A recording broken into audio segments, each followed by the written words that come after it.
Lily and I had one of those fairy tale beginnings. College sweethearts who defied the odds, making it through graduation still deeply in love. We were the couple everyone envied. I was a financial advisor, carving out a stable and respectable career. Lily had an eye for design that turned her into a sought-after interior decorator in Chicago's swankier neighborhoods. We seemed like the perfect match, and maybe for a while we were. Our life was comfortable, steady. We lived in a stylish condo on the north side, a place Lily had transformed into something out of an architecture magazine. She had that touch, everything in its place, every object a piece of art.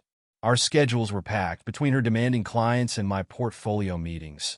But we made time for dinners, wine on the weekends, and frequent visits to her mother, Kathy. Ah, Kathy. That woman was something else. I'd never seen a mother-in-law like her. Sophisticated, youthful, almost magnetic. I joked to Lily that Kathy could easily pass for her older sister. And the truth is, there were moments when I felt more like Kathy's peer than Lily's husband. She wasn't the meddling type, not by a long shot. No, Kathy was far too elegant for that. After Phil's death 5 years ago, she focused on running her art gallery, hosting the kind of openings that attracted the who's who of Chicago's elite. And though she would never admit it, she was still the center of attention at every event, though always in her understated way. Green eyes that caught everyone's gaze but never lingered too long. Despite how much I admired her, there was nothing inappropriate between us. Kathy was just close.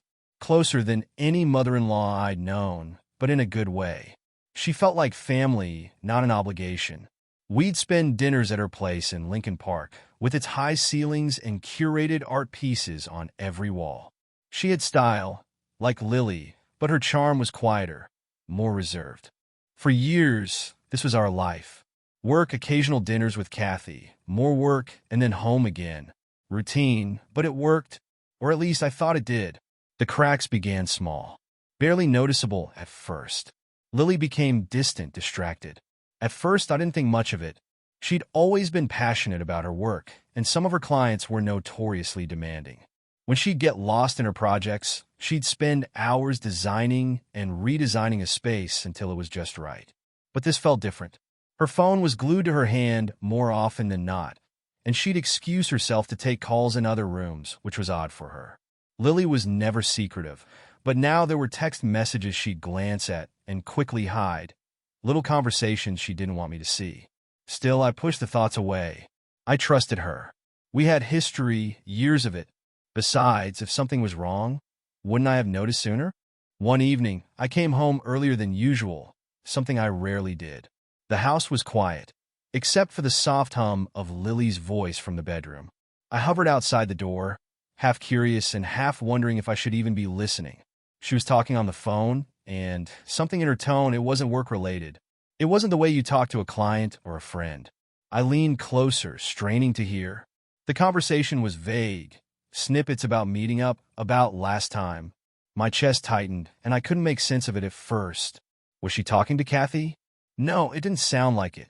The conversation ended abruptly, and the silence that followed felt heavier than it should have. Later that night, as we ate dinner, I couldn't shake the feeling that something was off. Lily was distracted, picking at her food. Her phone buzzed on the table. She glanced at it, just long enough for me to notice the name flashing on the screen. Chris Tanner. Who's Chris? I asked, not expecting much. It was casual, just a name. Lily barely missed a beat. Oh, just a new client.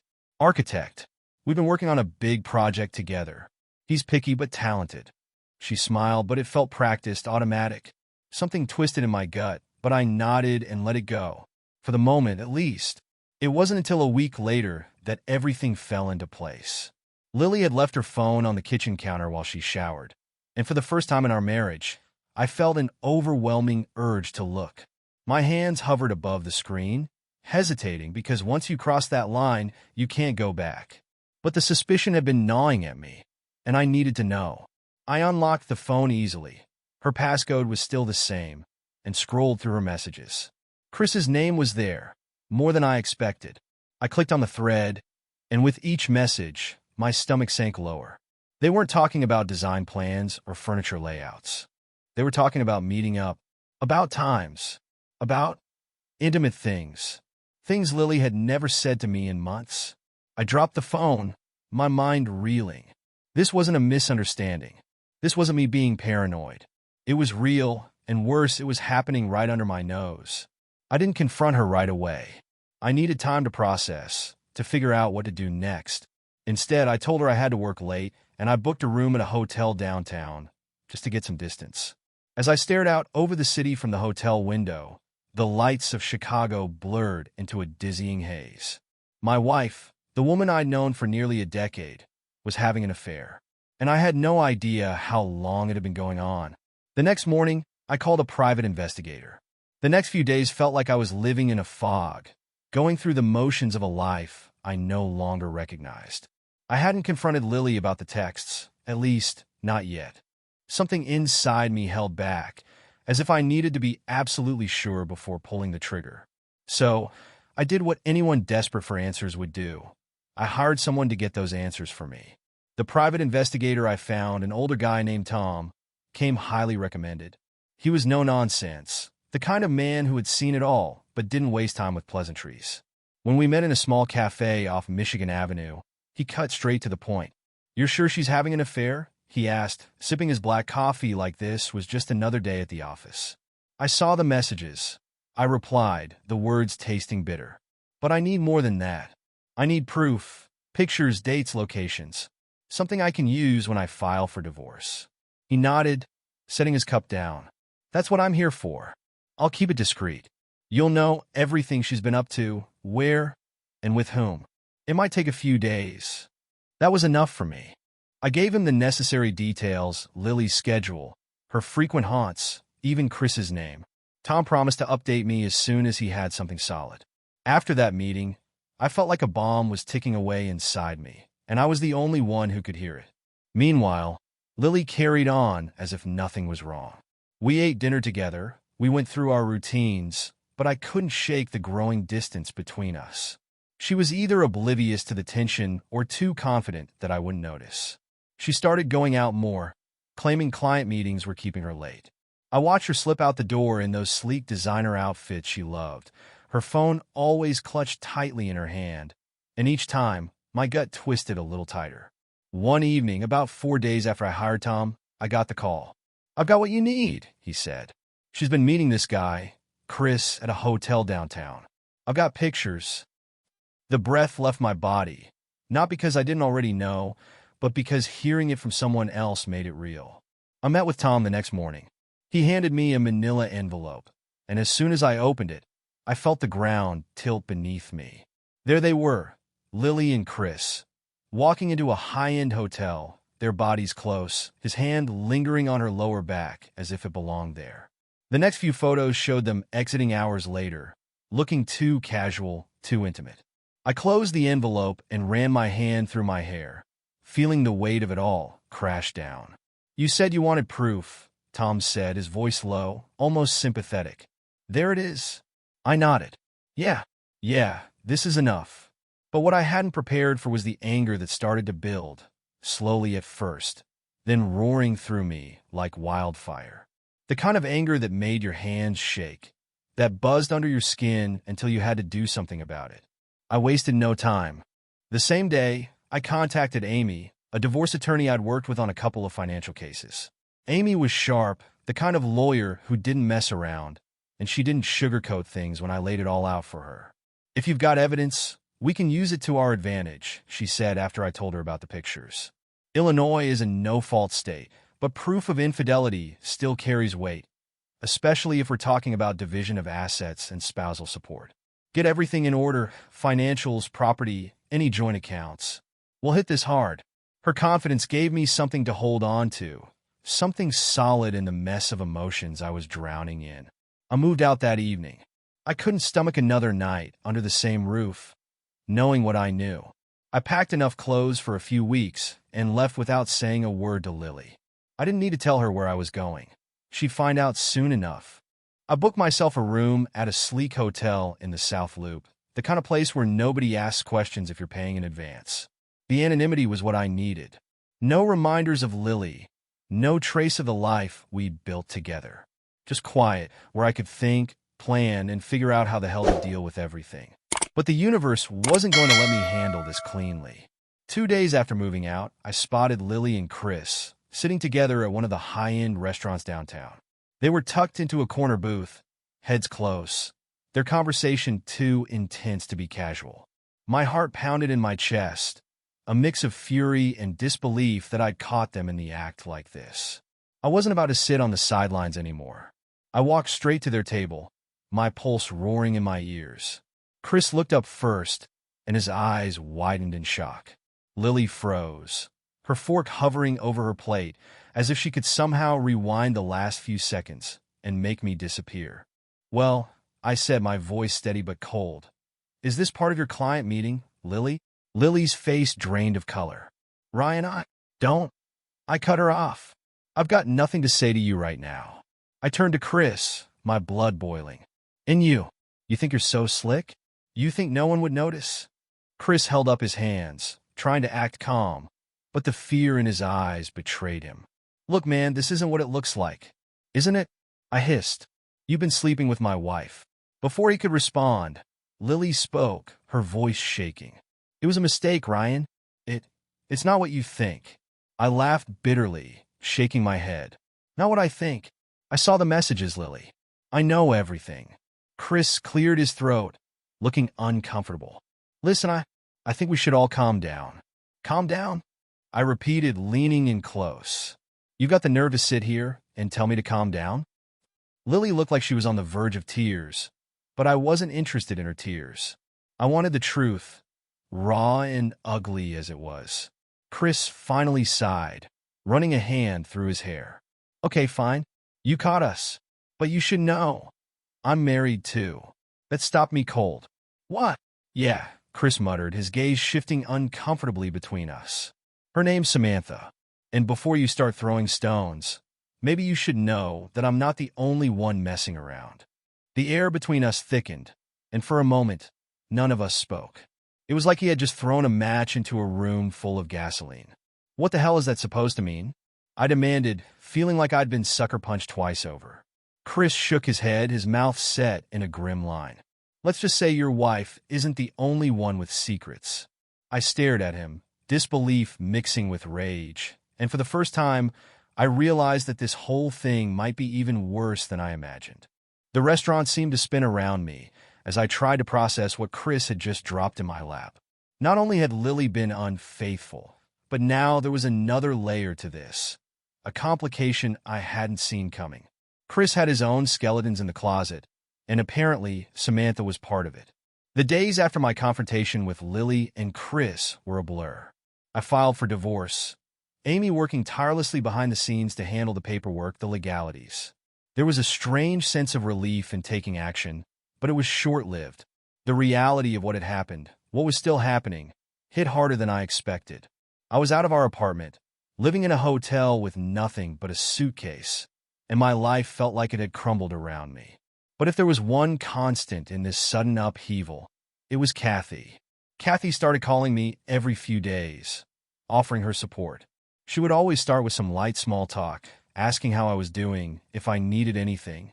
But there was something else in her voice, an understanding, a kind of calm that I found myself craving. It wasn't pity. No, Kathy wasn't that type. She was too graceful, too poised for pity. She just knew how to be there without intruding. "Ryan," she said on one of those calls, "why don't we grab lunch this week? I know you're going through a lot, and I've been meaning to talk to you. We could both use a break from all this, don't you think?" I agreed without hesitation. It wasn't like I had anything else to look forward to. And besides, talking to Kathy had always been easy. We met at a bistro in the West Loop, one of those places where the lunch crowd is loud enough to cover any private conversation, but intimate enough that you feel like the rest of the world fades away. Kathy arrived, looking as effortlessly elegant as always, her green eyes striking against the soft blush of her cheeks. She smiled warmly when she saw me, and for a second, the weight of everything I'd been carrying lifted. "Ryan," she said, sitting down, "you look better than I thought you would. How are you holding up?" I shrugged, trying to keep things light. "Well, I'm still standing, so I guess that's something." She gave a small laugh, but there was a sadness in her eyes. I've been thinking a lot about you these last few days. This whole thing with Lily. I can't even begin to tell you how sorry I am. You don't have to apologize, Kathy. It's not your fault. I took a sip of water, wondering how much she knew. She made her choices. Kathy nodded, her expression thoughtful. I know, but I feel responsible. I raised her, and part of me can't help but wonder if I did something wrong along the way. She paused, her gaze drifting to the window as if she were looking back through the years. Phil and we didn't exactly have a storybook marriage.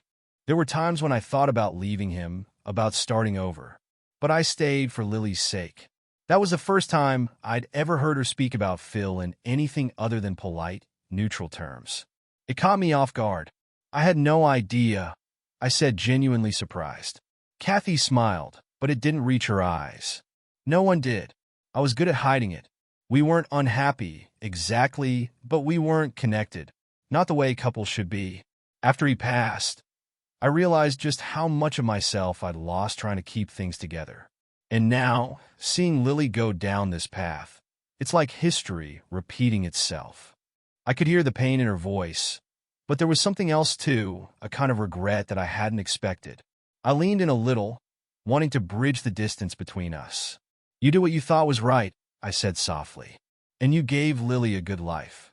She met my eyes, and for a moment, something flickered between us.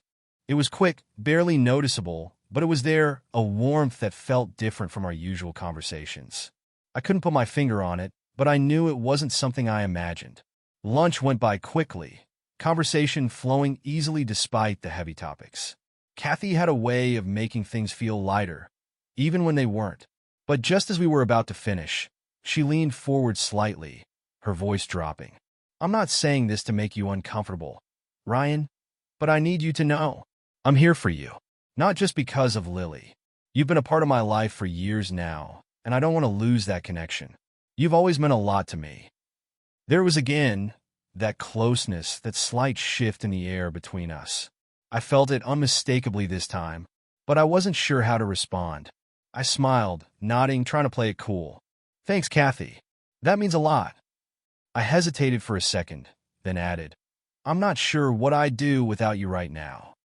Her eyes softened, and she reached across the table, placing her hand gently over mine.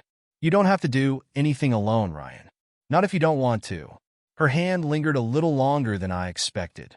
My heart skipped a beat, but before I could process what was happening, she pulled back, almost as if catching herself. I should get going, she said quickly, standing up. But let's do this again soon, okay? Of course, I replied, standing as well. Thanks, Kathy. Really? She smiled again, that same warm, magnetic smile, and with a wave, she was gone, leaving me standing there, trying to make sense of the subtle shift in our relationship. That night, as I lay in the dark hotel room, I replayed the day over and over in my mind. There was something about the way Kathy had looked at me, the way her hand had felt on mine. It was comforting, yes, but it was also something more. And then, almost like a cruel trick from my subconscious, I drifted into sleep and found myself dreaming about her. In the dream, we were back at the restaurant, but this time, the conversation took a different turn. Kathy wasn't talking about her past or Lily. She was leaning in closer, her lips brushing against mine as if it was the most natural thing in the world. I kissed her back, the feeling so real that when I woke up, my heart was pounding and my sheets were tangled around me like I'd just wrestled my way out of the dream. I sat up, running my hands through my hair. What the hell was happening? I never thought about Kathy that way before. She was my mother-in-law, for God's sake. But the dream, it felt so vivid, so undeniable. I shook it off, telling myself it was nothing more than a mix of stress and confusion. But deep down, I knew better. I couldn't shake the image of her smile, the way her hand had lingered, the warmth in her eyes. Something had shifted between us, and I wasn't sure how to feel about it. Over the next week, we continued meeting for lunch, and each time, that subtle tension grew. Kathy seemed more at ease with me than ever, but there were moments, fleeting but powerful, when her eyes would linger just a little too long or her hand would brush against mine, sending an unexpected jolt through me. One afternoon, after we'd finished eating, she suggested we go for a walk. We strolled through the park, the crisp autumn air biting at our cheeks. And as we talked, the conversation shifted back to Lily. It always did eventually. She's still in denial, you know, Kathy said, her voice heavy with frustration. She keeps calling me, saying it was just a mistake, that she wants to fix things. I nodded, but the words felt distant. I was too aware of how close we were walking, our arms almost touching with every step. "What are you going to do?" she asked, stopping suddenly. We were standing by the edge of the lake, the water reflecting the gray sky above us. "I don't know," I admitted. "I don't think I can ever trust her again." Kathy sighed, stepping closer. "I can't blame you." And then, before I could think, she hugged me. It wasn't a motherly hug. It was closer, more intimate. Her body pressed against mine in a way that made my pulse race. I held her, my mind spinning, and for a moment, I thought about kissing her right there by the lake. I pulled back just enough to look at her, and I swear, her eyes flickered down to my lips.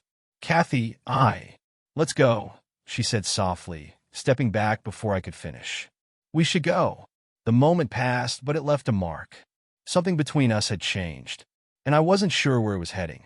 The divorce moved faster than I expected, but not without its complications. Lily, to no one's surprise, tried to stall the process. She had her lawyer reach out, suggesting couples counseling, claiming she wanted to make things right. The audacity of it made my skin crawl. It wasn't as if I'd imagined her betrayal. I had the pictures, the texts. I had Chris sitting across from me at that restaurant, looking like a guilty schoolboy who'd been caught cheating on his exam. Amy, my lawyer, took care of that suggestion swiftly. She filed a motion with the court, submitting the evidence we had, those damning photos of Lily and Chris together.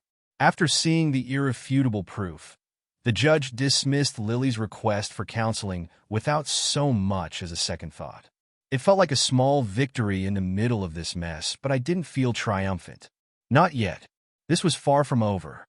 In the meantime, Kathy had become a constant presence in my life. We continued meeting for lunch, our conversations growing deeper, more personal. She'd visit me at the apartment I was renting just to check in, or so she said. But the truth was, we both knew it was more than that. There was something between us now, an unspoken tension that neither of us could ignore. One evening, she came over with a bottle of red wine, her eyes brighter than usual, her smile softer. We sat on my small living room couch, talking about everything and nothing, the way we always did. But this time, the wine made everything feel looser, less guarded. Our words spilled out more freely, our glances lingering longer than they should. "I've been thinking a lot," Kathy said, swirling her wine glass thoughtfully. "About what you said, about Lily and everything that's happened." I leaned back, watching her closely. "Yeah," she sighed, setting her glass down on the table. "Ryan, I haven't told you everything about my marriage with Phil. I always painted it as stable, functional, but the truth is it wasn't. Not even close." Her fingers traced the rim of the glass, as if she was weighing whether or not to go on. I didn't push her. I just waited. When Lily was younger, I stayed with Phil because I thought that's what a mother does. You stick it out, you keep things together for the family's sake. She paused, her green eyes locking onto mine. But I was miserable. There was no passion, no connection.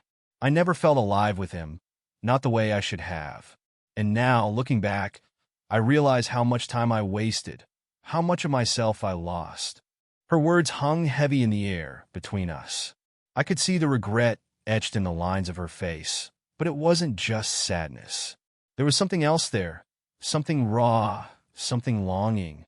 "I don't know why I'm telling you all this," she said softly, her voice barely above a whisper. "You don't have to explain," I replied, my gaze never leaving hers. Kathy took a deep breath, and before I knew what was happening, she reached over and took my hand. The touch sent a jolt through me, gentle, warm, but electric. I could feel the pull between us, the weight of everything that had been building since this whole ordeal started. Neither of us moved for what felt like an eternity, her hand resting on mine, the tension crackling like static in the air. "You don't deserve to be alone, Ryan," she whispered, her voice trembling just enough for me to notice. Neither did she. I'm not sure who moved first, but suddenly we were closer, her body leaning into mine. Our lips met in a kiss that felt like it had been waiting to happen for years. It wasn't rushed, it wasn't frantic. It was slow, deliberate, as if we both needed to savor the moment. Two people who had been starved for too long, finally giving in to what had been simmering beneath the surface. I pulled her closer, the warmth of her skin against mine, her breath soft and quick. The kiss deepened, her hands sliding around my neck, her fingers tangling in my hair. It felt surreal, like a dream, but it wasn't. This was happening. Kathy and I were crossing a line neither of us could return from. Later, after we had fallen into each other completely, we lay together in the dim light of the room, the remnants of the evening still thick in the air. Kathy rested her head on my chest, her fingers tracing lazy circles on my skin, and for a moment, everything felt quiet. "Still, Ryan," she murmured, her voice soft, almost drowsy. She lifted her head slightly, her green eyes catching mine. "I never thought I'd feel like this again.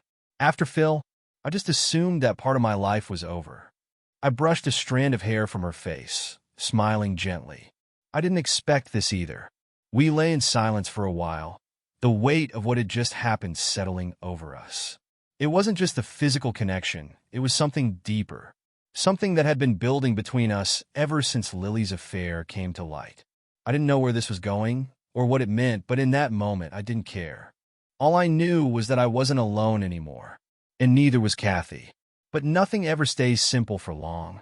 The next day, as I was sorting through emails and paperwork, I got a call from an unknown number.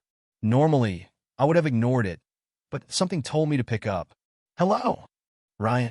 A woman's voice, clear, calm, unfamiliar. "Yes. Who's this?" "It's Samantha, Chris's wife." I froze, my mind racing. Why was she calling me? What did she want? "I'm sorry to call you out of the blue," Samantha continued, her tone measured, "but I think we need to talk. I know about Chris and Lily. I've known for a while." My grip on the phone tightened. "Then why are you calling me now?" "Because I've been doing some digging," she said, her voice dropping to a lower, more serious tone. "Chris has been hiding things from me, too. And if you want to come out of this divorce with the upper hand, I think I can help you." I leaned back in my chair, my mind whirling. This was unexpected, to say the least. "Why would you help me?" There was a pause, then a soft sigh. "Let's just say Chris and I have history, and I'm not willing to let him get away with everything he's done. I have some information about his other affairs, ones that go beyond Lily. If you're interested, I can share it with you. It might be useful for your case." I sat there, stunned. Samantha wasn't just another wronged wife. She was someone with a plan, someone who had already been preparing for a fight of her own. I didn't know what her angle was, but the opportunity was too good to pass up. "I'm listening," I said, leaning forward, my pulse quickening. "Good," she replied, her voice sharp with determination.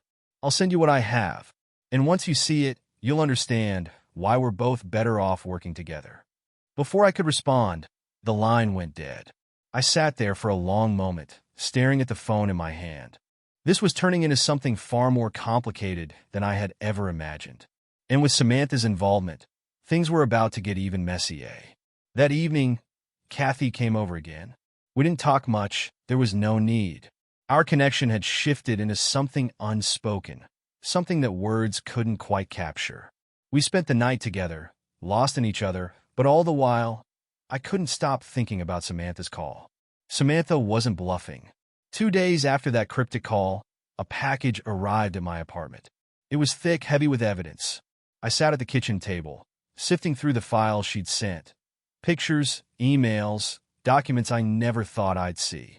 Chris's affairs weren't just limited to Lily. There were others, multiple others.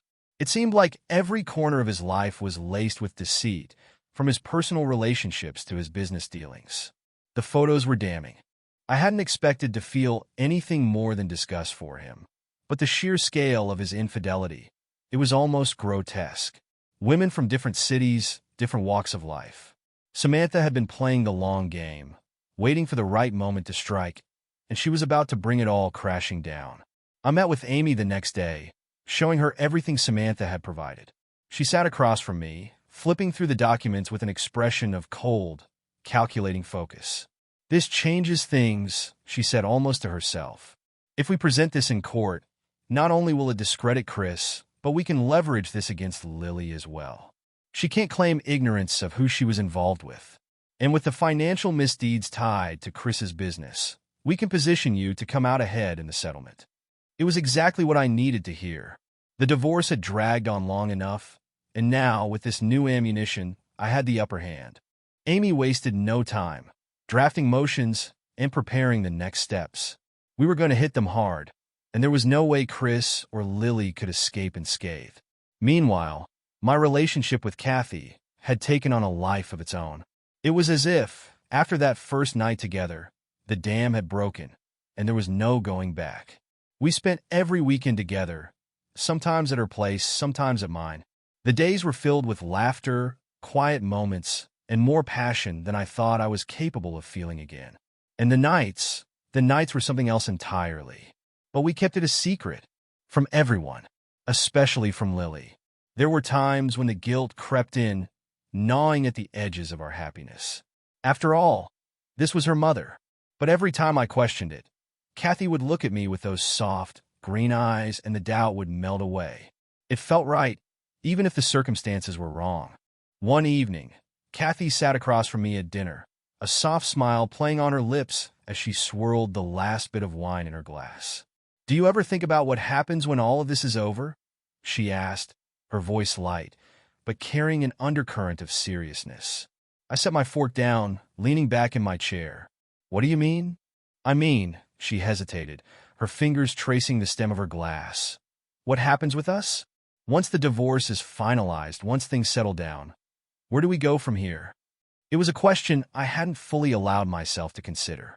We had been living in this bubble, cocooned away from the chaos surrounding us. But she was right. Eventually, things would change. We couldn't stay hidden forever. "I don't know," I admitted, "but I do know that I don't want to lose this." I reached across the table, taking her hand in mine. "We'll figure it out. Together."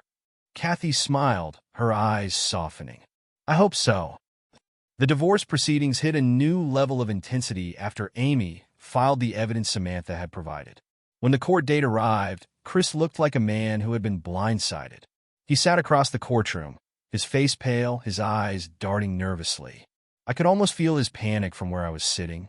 When Samantha took the stand, it was brutal. She didn't hold back. She testified about Chris's numerous affairs, the financial misdeeds she had uncovered, and how she had known about his relationship with Lily all along. Chris sat there, shrinking under the weight of her testimony, knowing that his world was collapsing around him. Lily, on the other hand, looked shattered. She hadn't expected any of this. Her relationship with Chris had been built on lies, and now those lies were unraveling in the most public way possible. She tried to speak with me after the hearing, but I walked past her without a word. What was there to say? She had made her choices, and now she was facing the consequences. The days after the hearing were quieter, almost surreal. Amy was confident that the divorce would be finalized soon, and that I would walk away with a favorable settlement. Lily was isolated, her lover disgraced, and her attempts to salvage her reputation had fallen flat. It was over, or at least I thought it was. One evening, Kathy came over for dinner. We were in the middle of making a simple meal, laughing about something trivial, when she suddenly grew quiet. I looked over at her, noticing the way she was absent-mindedly stirring a pot, her gaze distant. "Kathy, you okay?" I asked, stepping closer. She glanced up at me, her eyes flickering with something I couldn't quite place. She set the spoon down and turned to face me fully, her hands trembling slightly as she reached for my arm. "I need to tell you something," she said, her voice low and shaky. A chill ran down my spine. "What is it?" Kathy took a deep breath, her eyes searching mine. "I'm pregnant, Ryan." For a moment, I thought I'd misheard her. Pregnant? That wasn't possible. She was 45. We hadn't even discussed something like this. But the look on her face told me that she wasn't joking. She wasn't unsure. I opened my mouth, but no words came out. The room felt like it was tilting beneath me, and I had to steady myself against the counter. How is that even possible? I finally managed, my voice barely above a whisper. Kathy let out a nervous laugh, tears welling in her eyes. I don't know. I didn't think it was. I thought after everything, after Phil, that I couldn't have kids anymore. I stared at her, the weight of what she was saying sinking in. She was pregnant. We were having a child. This wasn't just an affair anymore. This was real. This was life-altering. I didn't know whether to feel terrified or thrilled. She wiped a tear from her cheek, stepping closer. I know this is a lot. I didn't expect it either. But I need to know where we stand. I need to know what this means for us. I reached for her, pulling her into my arms as she trembled against me. It means everything's going to change, I whispered, my heart pounding. But we'll figure it out. We'll do this together. We stood there in silence, holding each other, as the gravity of what had just been revealed settled over us. This was no longer just about us. It was about the future we hadn't even considered until now. A future that had just become infinitely more complicated.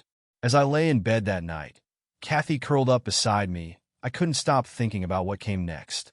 We were about to bring a child into this world, into this tangled web of relationships and betrayals. How would we explain this to Lily, to the world? What would this mean for us as a couple? There were no easy answers, but one thing was certain. This was no longer just about my divorce or Kathy's past. Our lives had become irrevocably intertwined, and the secrets we had been keeping were about to become impossible to hide. The day the divorce was finalized, I expected to feel some sense of closure, maybe even relief, but instead, there was only this strange hollowness. It wasn't as though I hadn't seen it coming. We'd been circling this point for months, the final signatures, the legal end to everything Lily and I had built together.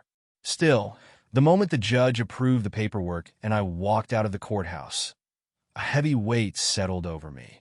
Lily hadn't looked at me once during the hearing. Her eyes had been trained on the floor, her shoulders tense, her face pale. There was no fight left in her, not after what had been revealed in court. Chris had abandoned her completely, disappearing from her life as swiftly as he had entered it. The last time I heard anything about him, he was holed up in some out-of-town project trying to salvage his career, his marriage with Samantha in shambles. I wasn't sure what would become of Lily. Part of me wanted to be angry, to feel justified in what she was going through. But when I looked at her that day, all I could feel was pity. She had lost everything, her husband, her lover, her dignity. And now, the person she would turn to for comfort, her mother, was wrapped up in a secret that would shake her even further. Kathy and I had been avoiding that particular conversation. We knew it was coming, of course. There was no hiding something as monumental as a pregnancy forever, and now that the divorce was final, we had no more excuses. Kathy's growing belly would soon reveal the truth to anyone who looked close enough. That evening, after the hearing, Kathy was waiting for me at my apartment. She'd moved in a few weeks earlier, the two of us quietly settling into a new rhythm. Her presence had brought a strange calm into my life, as though we were creating our own little sanctuary in the midst of all the chaos that had come before. "It's done," I said as I walked through the door, hanging up my coat. Kathy sat at the kitchen counter, sipping tea, her eyes soft and full of understanding. "How do you feel?" she asked, her voice gentle. I shrugged, coming over to kiss her on the forehead. "No, mostly. It's strange. I thought it would feel like a victory, but it doesn't." She placed her hand on mine, her warmth grounding me. "It's never really a victory, Ryan. Not with things like this." I nodded, sighing as I sat down beside her. There was a pause, the silence filled with the unsaid question that had been hanging between us for weeks. "When do we tell her?" I finally asked, my voice quiet. Kathy looked down at her tea, her expression thoughtful. "Soon," she whispered. "I've been putting it off for too long. She's already hurting so much." "We can't wait much longer," I added, my hand brushing gently across her growing belly. "It won't be long before people start noticing." She gave me a small, sad smile, nodding in agreement. "I know. I'll talk to her." I'll do it tomorrow. The next day, Kathy went to see Lily. I stayed home, pacing the apartment like a man waiting for news from a distant battlefield. I had no idea how Lily would react, no idea what this revelation would do to her. For so long, Kathy had been her only support, the one person she could turn to in the aftermath of her affair and the divorce. Now, that support was about to be ripped out from under her. It was hours before Kathy returned. I heard the door open, and when she walked in, her face was pale, her eyes red from crying. "How did it go?" I asked, feeling a pit of dread form in my stomach. Kathy set her purse down on the table, letting out a long, shaky breath before she spoke. "It was hard. She didn't take it well at first. I think she was in shock. She couldn't believe it. Kept asking me why I hadn't told her sooner, why I hadn't warned her." I stood there, not sure what to say. Did she say anything else?" Kathy nodded, her fingers trembling as she ran them through her hair. At first, she was furious. She said some things I won't repeat. But then, after a while, she calmed down. I think she realized that, as much as it hurts, this isn't about her anymore. She's starting to understand that she made her own mistakes. I could only imagine the weight of that conversation, the pain of seeing her mother in a relationship with the man she had once called her husband. It was a level of betrayal that no one could have prepared her for, no matter how justified it might have been on our end. "So, what now?" I asked, my voice hesitant. "She said she needs time," Kathy replied, her voice barely above a whisper. "Time to process everything. I told her we'd give her as much as she needs." We stood there for a long moment, the air thick with the unresolved tension of what had just happened. It wasn't over, not by a long shot, but at least the truth was out. The weeks that followed were strange, a mixture of relief and uncertainty. Kathy and I continued to plan for the future, settling into life together as her pregnancy progressed. But there was always that lingering question. What would happen between her and Lily? Would Lily ever come to accept what had happened? Or had we destroyed whatever bond they'd once had? One afternoon, as we sat together on the couch, Kathy resting her head on my shoulder, her phone buzzed with a text. She glanced at it, her expression softening. "It's Lily," she said quietly. "She wants to meet. Just the two of us." I nodded, squeezing her hand gently. "That's a good sign, right?" "I hope so," she replied, her voice filled with cautious optimism. "We'll see." A few days later, Kathy came back from her meeting with Lily, her expression lighter than I'd seen in weeks. "She's going to be okay," Kathy said as soon as she walked through the door. She said she's still processing everything, but she's not angry anymore. She understands why we didn't tell her sooner, and she's willing to work on repairing our relationship. A wave of relief washed over me. "That's great, Kathy." "Really?" Kathy smiled, but there was still a shadow of worry in her eyes. "It's going to take time, but at least we're moving in the right direction." In the end, Kathy and I had a quiet wedding, far removed from the drama that had defined our lives for the past year. It was a simple ceremony, just a few close friends, no fanfare, no spectacle. We wanted something intimate, something that was just for us. After everything we'd been through, it felt like the only way to start this new chapter. Lily didn't attend, but we hadn't expected her to. We knew it would take more time before she could fully come to terms with our relationship. But I was hopeful that one day we could all find some semblance of peace. I thought the hard part was over, that we could finally move forward and leave the chaos behind. But life is a way of throwing curveballs when you least expect them. It was late one evening, just after dinner, when my phone buzzed with a call from an unknown number. I hesitated for a moment, then picked it up. "Hello?" "Ryan," a familiar voice said on the other end. "It's Chris." I felt a cold chill run down my spine. "Chris? What do you want?" There was a pause, and then his voice took on a cold, calculated tone. "I'm contesting the divorce settlement. I'm not going to let Samantha get away with this. And you should know, her testimony wasn't as solid as you think." I clenched my jaw, the anger rising in my chest. "What the hell are you talking about?" "Let's just say," Chris continued, his voice dripping with smugness, "there are a few things that didn't quite add up in her story. I've got a new lawyer, and we're going to take another look at everything. This isn't over, Ryan. Before I could respond, the line went dead. I stood there, staring at the phone in disbelief. Just when I thought it was all behind us, Chris had found a way to drag us back into the fray. I turned to Kathy, who was watching me with concern. "What's wrong?" "It was Chris," I said slowly, still processing the call. "He's contesting the settlement. He's trying to come after us again." Her eyes widened in shock, but she didn't panic. Instead, she took a deep breath, standing up and walking over to me. "We'll deal with it," she said firmly, her hand resting on my arm. "We've been through worse. We'll get through this too." I nodded, feeling a strange mixture of dread and determination. Whatever came next, we would face it together. Thank you for listening to this story. Subscribe to the channel, put a like under the video, and write a comment about how you like this story.